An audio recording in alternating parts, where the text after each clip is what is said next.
So, this wasn't the review I'd originally planned for the end of the season. Originally, I was going to do another Doc Shock piece, but this time covering films that wished they were documentary, but absolutely were not. But then I watched 2023's Baby Cat, and that thing fucking haunted me for the better part of 36 hours. Something about what Scott Hillman had done in that film stuck with me, and I just couldn't shake the feeling that there was something more than meets the eye. So, I started researching. I tried to find as much information about him as a director, his cast of regulars, behind-the-scenes information on the film, the works. And after a short time, I stumbled on the trailers for Scott's other movies, and one film in particular really stood out to me, 2024's Blue Belt. The reason this film stood out to me, it looked nothing like what I'd experienced with Baby Cat. It actually looked pretty good. And after some deep soul searching, I decided to be cavalier and dive into Blue Belt expecting nothing and hoping for the best. And, dear viewer, I was surprised. So the film's essentially a farce comedy kung fu action film, and we open being introduced to Riley, played by Sox Whitmore, who you may remember as Max Power from Baby Cat, here being bumped from fleeting sub-character to full-blown lead. In a move that I think is probably the best decision that Scott Hillman's made in his entire movie career to date. Riley is the relative of an increasingly eccentric Italian uncle who runs a bar and pizzeria downtown in LA, and Riley uses the bar as a professional setting when dealing with clients. Life's a strange and fun mix of trying interesting pizza combinations and trying to figure out whatever the hell their uncle is trying to communicate. Life's good. Then, as is always the case, the French turn up and ruin everything. I kid. But basically, a French guy turns up at the bar and politely but firmly tells Riley's uncle that he wants to buy the bar and that her uncle should just give it up now for a good price right away and get it over with, because he will be taking it one way or another. Riley intervenes, an altercation takes place, and it turns out that Riley's actually a kung fu master. Well, they're a blue belt, which is like 4 belts in, but that's still pretty bloody alright. After defending the bar, our French entrepreneur returns to the base, and it's revealed that a Monty Python by way of the Warriors-style army of French people have massed in downtown LA, with a fiendish plot. They want to buy up all the neighbouring real estate, demolish it, and build deluxe skyscrapers, complete with community centres, pool and sports bars, luxury rooms, the works. The horror! After the defeat, the whole armada descend on the bar, and Riley also just about manages to fend them off, but this is far from the end of the story, as a shady lawyer and businessman is adamant the land will be his, and a battle of wits ensue between a small-town coder and the powers of Western Europe, as a battle for fair wages, trans rights, and the halting of further gentrification takes place, complete with park-based kung fu fights, training montages, weapon play, and they even managed to cram a little small-town love story into the mix as well. In a somewhat action-packed 90-minute showdown to end some showdowns, will Riley save the bar? Will Riley's eccentric uncle ever say one coherent sentence? And is that a trans Kamehameha? Nice. All this and more will be answered if you check out Blue Belt. And well, like I say, given what I saw with Baby Cat, I had no expectations going into this thing, other than a gut feeling based off the trailer that this may be a bit more involved than Baby Cat, and the fact that I felt there may be more to Scott than meets the eye. And I'm actually really quite glad that I acted on my gut instinct on this one, because while Blue Belt isn't exactly breaking new ground or doing anything particularly unique, it is a football field and then some better than Baby Cat. For starters, this feels like a film that's been totally recalibrated against Scott's previous films. There's no bikini girls, no sensationalist gimmicks, no A plot and B plot that don't cross over till the final 10 minutes. The casting process seems to have been refined to give every character something significant to do and a little bit more complexity versus Baby Cat, where most of the cast had a surface level this is who I am thing that went no deeper than that and spent 90% of the movie cycling heart to hearts with each other and very little else. That's not to say that it's a straight-cut film due to the farce elements, of course, but I suppose what I'm saying is that this film feels like Scott learned from his time making Baby Cat and decided to change the way he works on a foundational level. And the results, quite honestly, are night and day. For starters, the script has one driving plot with several smaller subplots running parallel to it, rather than Scott's last film that felt like it had 2 plots jostling for supremacy. And this massively helps across the board. It not only allows the main plotline to really bed in and flourish as a result, but the subplots such as Riley's romance plot, which I think was probably the best thing about this film honestly, and a couple of the plots around the bad guy's side, get much more attention and feel better tied into the film's universe as a result. It all seems to work really well together for the most part, and while I won't say I loved every plotting decision in this thing, the fact that it at least tries to work more within the realms of a conventional narrative instantly makes it much more appealing. The act structuring is also pretty solid too. We have a steady first act which sets up all of the players, establishes the stakes and makes it clear that while this is a martial arts movie, it's going to be liberally dipping into comedy for the most part. The second act continues that momentum, but around the midpoint of the second act, strain begins to show unfortunately, as we get bogged down with repetitive attacks on Riley, runaround scenes of Riley visiting museums and hanging out with friends. It's not as aggressive or rampant as Scott's previous films, but it's enough that after a while I really did notice that the pace had slowed down, and I began to clock watch.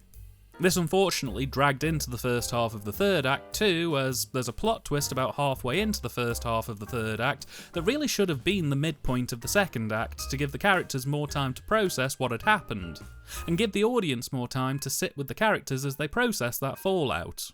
Luckily, the second half of the third act really gets things back on track, but it's clear budget constraints are in effect, and a final fight that should have had a distinct and epic flair to it instead feels like it was shot in a practice room somewhere, and while the effects in the final act are quite impressive, this is one of those films where the ending to the main plot is basically kind of just abruptly handled and done, rather than giving the audience any kind of satisfying payback to the narrative. Instead, the film relies on the subplot to give the film a more meaningful sense of closure, which I can understand why they did that, but at the same time as the credits rolled, I didn't think, wow, what a wonderful way to bring things to a close. I was still hung up on how the French are going to try and take over my eccentric uncle's restaurant was essentially uppercutted into a close in less than 3 minutes with no real sense of recognition for anyone involved. On top of this, I feel that they handled the tone of the production pretty well. The comedy complements the action segments and vice versa. Comedy's always going to be subjective, and to me, I found the majority of the humour here to be solid, if not a little bit twee. There were moments where it verged on cringy at times, but I'm not really going to yuck someone's yum on that front. I'm a dark comedy, alternative comedy kind of guy. If bored of dad joke level humour, puns and dry snark is your kind of party, this will more than tick the boxes for you. What I'm amazed with really is just how well they've managed to balance that comedy from the action tones. It would have been so easy to have overtly favoured one over the other, and I feel doing that could have proven disastrous. Too much of this type of comedy and I think I'd have quickly found it grating. Too much of the action and it runs the risk of becoming way too repetitive and cliché. The balance here lets the comedy accentuate the fight scenes and the action get an added layer of self-awareness. The characters here are a big improvement over Baby Cat too. In Baby Cat, it felt like the characters were very surface level. They had a personality that was basically 1 or 2 traits, and outside of the main 2 cast members, the rest of the cast were seemingly only there to dump exposition and give other characters someone to sound off of. Here, shifting the majority of the narrative focus to Riley and their experiences with these other characters, I feel really helped not only to keep the plot pushing forward with a single figurehead driving the narrative, but it forced a bit more complexity onto the other characters by proxy. Now, this is a farce piece, and as such, we don't need to know eccentric uncle's deep psychological history as to what makes him tick. In the same way that we didn't need to know what drove Crazy Guggenheim to be so crazy. He's the eccentric uncle. Knowing more about his inner workings surely undoes any kind of surrealist magic that may be there. But there is a bit more going on here than just he's a crazy uncle. The French mob have a bit more going on than just being a crazy bunch of French people, and they explore some of their own personal issues in a funny but distinct way that helps bring these characters more to life. I'm not saying everyone gets a stab at being memorable, but given Scott up to this point has been more than happy to just toss plot points out there and not even bother to develop them beyond a snarky acknowledgement from characters, this felt good. This felt like I was watching something that had been considered, reviewed, drafted. Something that definitely had a sense of improvisation to it, but something where it felt like these characters could exist beyond just getting our main characters from Act 1 to Act 2. It sounds like an obvious point, like, yeah Dan, of course you want your characters to actually have defining characteristics beyond just aesthetics. But you'd be amazed how many films fail at even that. It's when we get to the dialogue that we kind of encounter our first real problem with this thing. You see, on the plus side, the dialogue flows more naturalistically, feels more genuine, and we don't spend 90 minutes with one of the main characters meowing, and only meowing. There's some nice lines in this thing, the tones of delivery and humour definitely help, but it's good to see these characters vaguely talking like actual human beings for a good chunk of the runtime. The downside? Well, the eccentric uncle is Italian and the French warriors are French, and Scott seemingly just could not resist the opportunity to give them funny foreign accents. Now, I'm a Python fan and I like a good funny French accent as much as the next person, but there's two problems with Scott's take on this. The first is that the eccentric Italian uncle speaks absolute gibberish for about 70% of the runtime, and at first it's a kind of funny bit, and then it gets grating very quickly to the point that I audibly groaned whenever I knew he was going to be starting to talk again. Not helped either that for one or two scenes they suddenly do a baby cat and have him randomly snap into perfect US English. Not for a gag or anything, just because they needed him to make some expo dumping. As soon as he said the important stuff to Riley, he's right back to making absolutely no sense. It hurt me on a profound level. But not helping things either is these aren't just funny French accents. These are the single most obnoxious, over-the-top, overly accentuated French accents that I've ever seen committed to cinema. At times they border on becoming incoherent gibberish like the uncle's lines. In bursts, it's just about tolerable, but it really ramps up in the second act, and I found myself eye-rolling hard for a good chunk of the runtime through gritted teeth. Mercifully, it does tone back down for the third act, but even so, it's a bit much and pulled me out of the movie in places. I'd say that ultimately for a Z-grade Tubi original, this is probably in the upper tier quality-wise for me. I know it's not exactly the most explosive, sensationalist script in the world, nor is it trying to be that really, but I'd rather buy a sturdy, if not slightly boring-looking coffee table than a jazzy one where the novelty wears off before I've even got it home and it's broke within a week. This film feels a lot more genuine than the other Scott film we've spoken about, and I'd rather a film that feels like a genuine project someone believed in than one that's aiming to ride on sensationalism and little else any day. The script was written and directed by Scott Hillman. We literally covered Scott's background last week. 8 films, directed and written, seems a little overly interested in bikinis, but seems like a kinda chill guy ultimately. If you want to know more, go and check out my Baby Cat review, and say hi to Pastan when you get there. On the direction front, much like Baby Cat, I don't really feel like there's much I can say. It once again looks like Scott had help on and off and one-man armied it for a decent chunk of the production. So, how can I really judge how good of a director he was here when the crew consisted of him, a sound guy, and at most a runner? It's a bit of a non-starter really. But what I can say is that Scott does seem to have a clear vision here of what he wants, and I think he largely achieves that.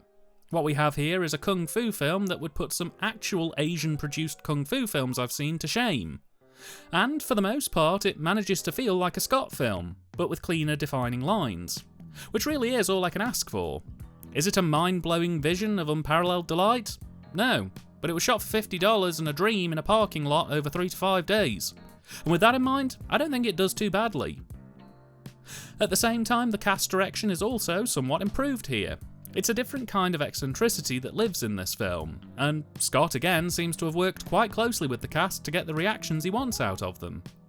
The cast deliver their lines confidently and distinctly, and this film's notable for the fact that the cast seem to be more dynamic. There seems to be more emphasis on working with the set space and background field, which I think really helps give the production a bit more of a level of professionalism. It also looks like Scott gave the cast enough space to develop their characters and improvise material. I think it maybe would have helped to have had a bit more of a tighter rein on that side of things, but ultimately, especially in the age of digital video, I'm all for letting an actor riff if time allows it to see if they can pull anything good out of the ether. I think that's something that should be explored rather than restricted. And I'm sure some great moments in this film just came from the cast pillicking about on set and trying new stuff to see what sticks. For me, the most noticeable upgrade for this film is the Cine. It's quite honestly a different world to the quality I saw less than 12 months earlier in Baby Cat.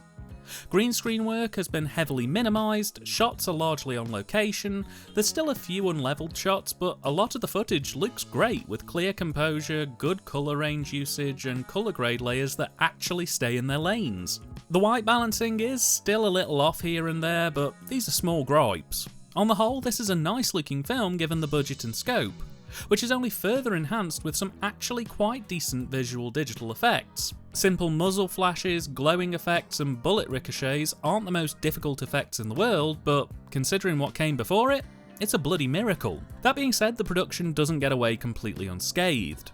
Keyframing and motion tracking do still seem to be a bit of an issue, but they've been minimised here and only impact a handful of scenes.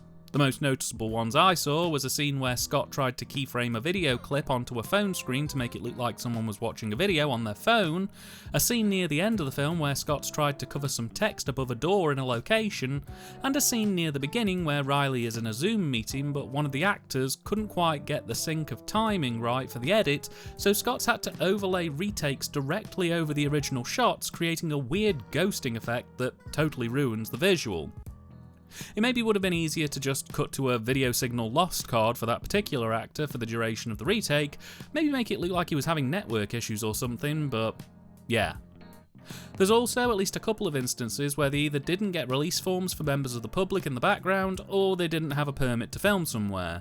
Because there are a couple of scenes where they pixelate and blur backgrounds of shots to hide people, but it's not done consistently or covertly. It just sort of crashes into shots where required, which isn't great.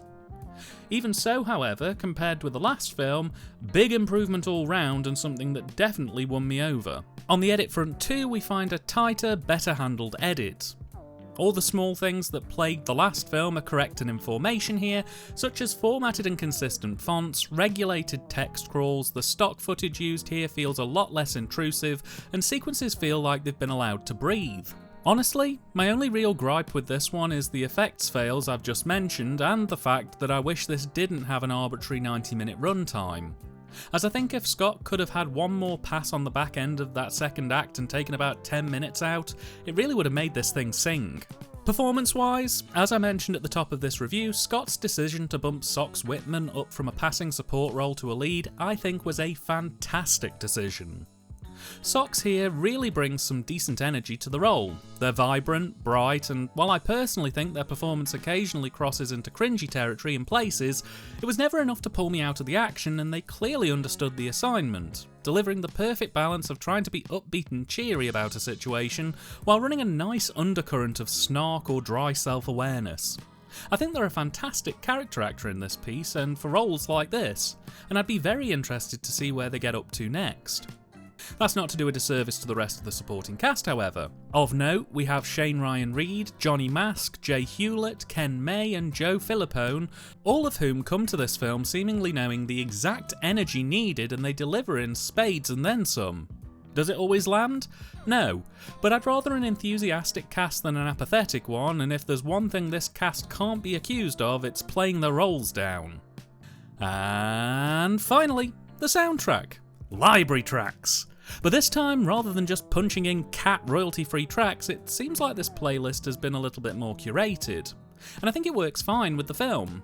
It's not exactly stunning, and I do feel it could have been used a little more heartily across the runtime, but it works for what it's used for and pretty much gets the job done. It's the minimum, but I'd take the minimum over less than expected. Even the ADR work gets a bump in quality here, though, bizarrely, after Baby Cat had great on-set and location audio but bad ADR, this had decent ADR, good on-set location audio for the most part, but a couple of moments where it looks like the audio either got muffled or damaged in some way, leading to extensive cleanup work that sounds a bit naff. I'm not sure what happened, but mercifully it does only impact a couple of scenes. Blue Belt has yet to have a home video release, but did arrive on streaming via Tubi and Amazon Prime Video in 2024. Will this one ever get a home release? Well, I'd say never, and I kinda hope it does get a home release at some point, as I genuinely think I'd grab a copy of this to use as a B feature for a contemporary SOV night doubleheader. It's rare these days that I get completely and totally blindsided by a production, but Blue Belt kinda managed to do that to me. I went in with enthusiasm through the floor and only my gut saying to press on, and I'm kinda glad I did. While I don't feel like this is exactly distinct or original, it feels like a big step up for Scott Hillman as a filmmaker, and a definite step in the right direction. I enjoyed this film for the most part, I enjoyed the players, I enjoyed the tone. It looks better than most low no budget features, and as the credits rolled, I felt like it was something I would definitely watch again. I'd say if you're coming to this expecting more crazy and slightly disturbing weirdness like Baby Cat, you'll probably come away a bit disappointed. But if you meet this film on its own terms and go in with managed expectations, I think you too may also come away pleasantly surprised. And with that, another season draws to a close. Thank you so much for watching all, and we'll see you in October, with a few surprises dotted along the way to keep things sweet. All the best, enjoy the rest of the summer, and till next time.